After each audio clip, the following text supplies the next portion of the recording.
At least 5 people, including a teenage boy, was crushed to death while passengers tried to get off the ferries on the Shimulia Bangla Bazar route ahead of Eid. Several others are severely injured amid the mad rush. Meanwhile, massive traffic jams were witnessed on the Dhaka-Arita highway, which forced many people to walk a couple of kilometers. China has handed over 1 million doses of its Sinopharm COVID-19 vaccine to Bangladesh as gift.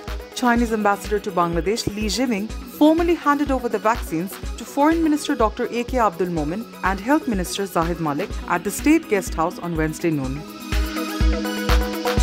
Bangladesh has registered 40 deaths from COVID-19 in the last 24 hours to Wednesday morning. With the latest development, the total number of deaths reached 12,045 in the country.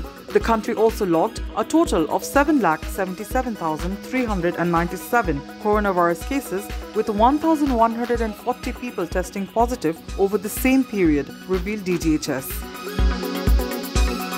Former Superintendent of Police Babul Akhtar's father-in-law Moshraf Hossain has filed a case hours after the Police Bureau of Investigation (PBI) said that evidences linked Babul to the murder of his wife Mahmuda Akhtar Mitu.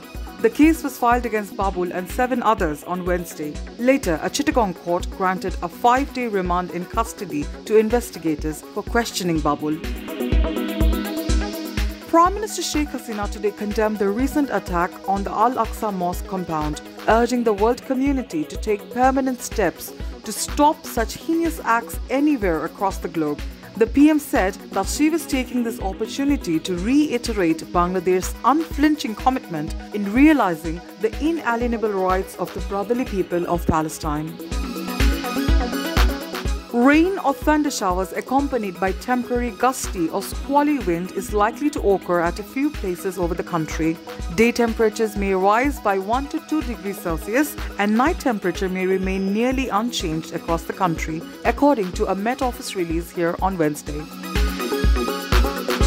Hostilities between Israel and Hamas escalated on Wednesday, with at least 35 killed in Gaza and 5 in Israel in the most intensive aerial exchanges for years. Israel carried out hundreds of airstrikes in Gaza in Wednesday morning, as the Islamist group and other Palestinian militants fired multiple rocket barrages. A potentially worrisome variant of the coronavirus detected in India may spread more easily. Scientists in the country is behind in doing the kind of testing needed to track it and understand it better. On Monday, the World Health Organization designated the new version of the virus a variant of concern based on preliminary research. Britain's government will introduce a new law this year to crack down on the potential for voter fraud and intimidation by including rules requiring voters to prove their identities, a move critics said could deter people from casting ballots. Currently, voters need to give only the name and address to be able to vote.